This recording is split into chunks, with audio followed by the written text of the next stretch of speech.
بسم اللہ الرحمن الرحیم۔ السلام علیکم ورحمۃ اللہ وبرکاتہ۔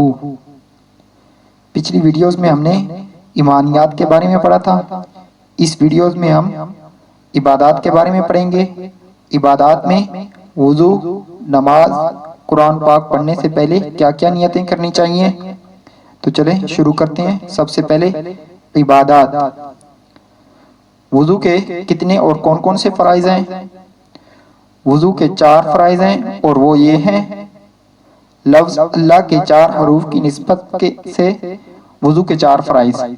نمبر 1 چہرہ دھونا، نمبر 2 کوہنیوں سمیت دونوں ہاتھ دھونا، نمبر 3 چوتھائی سر کا مسح کرنا، اور نمبر 5 ٹخنوں سمیت دونوں پاؤں دھونا۔ وضو کرنے سے پہلے کیا پڑھنا چاہیے؟ وضو کرنے سے پہلے بسم اللہ الرحمن الرحیم پڑھنا سنت ہے۔ وضو کرنے سے پہلے بسم اللہ پڑھنے کی کیا فضیلت ہے؟ وضو کرنے سے پہلے بسم اللہ والحمد للہ پڑھنے سے جب تک وضو باقی رہے گا فرشتے نیکیاں لکھتے رہیں گے۔ دوران وضو یا قادر پڑھنے کی کیا فضیلت ہے؟ جو شخص دوران وضو یا قادر پڑھے گا اس کو دشمن اغوا نہیں کر سکے گا۔ وضو سے گناہ جھڑتے ہیں۔ فرمان مصطفیٰ صلی اللہ علیہ وآلہ وسلم: جب آدمی وضو کرتا ہے تو ہاتھ دھونے سے ہاتھوں کے، اور چہرہ دھونے سے چہرے کے، اور سر کا مسح کرنے سے سر کے، اور پاؤں دھونے سے پاؤں کے گناہ جھڑتے ہیں۔ نماز۔ کیا مدنی منوں کو بھی نماز پڑھنی چاہیے؟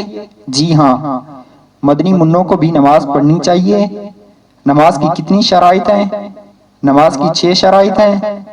نماز کے کتنے فرض ہیں؟ نماز کے 7 فرائض ہیں۔ فجر کی نماز میں کتنی رکعتیں ہیں اور کون کون سی ہیں؟ فجر کی نماز میں 4 رکعتیں ہیں، 2 سنت مؤکدہ، 2 فرض۔ ظہر میں کتنی رکعتیں ہیں اور کون کون سی ہیں؟ ظہر کی نماز میں 12 رکعتیں ہیں، 4 سنت مؤکدہ، 4 فرض، 2 سنت مؤکدہ، 2 نفل۔ عصر کی نماز میں کتنی رکعتیں ہیں اور کون کون سی ہیں؟ عصر کی نماز میں 8 رکعتیں ہیں، 4 سنت غیر مؤکدہ، 4 فرض۔ مغرب کی نماز میں کتنی رکعتیں ہیں اور کون کون سی ہیں؟ مغرب کی نماز میں 7 رکعتیں ہیں، 3 فرض، 2 سنت مؤکدہ، 2 نفل۔ عشاء کی نماز میں کتنی رکعتیں ہیں اور کون کون سی ہیں؟ عشاء کی نماز میں 17 رکعتیں ہیں، 4 سنت غیر مؤکدہ، 4 فرض، 2 سنت مؤکدہ، 2 نفل، 3 وتر، واجب، 2 نفل۔ اچھی نیتیں۔ تلاوت کی نیت کے 12 حروف کی نسبت سے تلاوت قرآن کریم کی 12 اچھی نیتیں۔ نمبر 1 اللہ عز و جل کی رضا اور ثواب کی نیت سے قرآن پاک کی تعلیم حاصل کروں گا۔ نمبر 2 مدنی قاعدے اور قرآن پاک مجید کا ادب و احترام کروں گا۔ نمبر 3 قرآن حکم پر عمل کرتے ہوئے مدنی قاعدے میں آیات قرآنی اور قرآن پاک کو باوضو چھوؤں گا۔ نمبر 4 مدنی قاعدے اور قرآن پاک کی تعظیم کی نیت سے بوسہ دوں گا۔ نمبر 5 گھر میں بھی تلاوت کا معمول بناؤں گا۔ نمبر 6 اللہ عز و جل کی رضا کے لیے ساری زندگی ٹھہر کر درست مخارج کے ساتھ قرآن پاک کی تلاوت کروں گا۔ نمبر 7 مدنی قاعدے اور قرآن پاک کی تلاوت کا ثواب اپنے مرشد کریم، اساتذہ، والدین اور پیارے آقا صلی اللہ علیہ وسلم کی پیاری امت کو ایصال کروں گا۔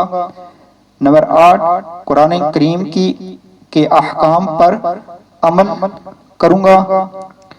مدنی قاعدے اور قرآن پاک پر غیر ضروری نشانات نہیں لگاؤں گا۔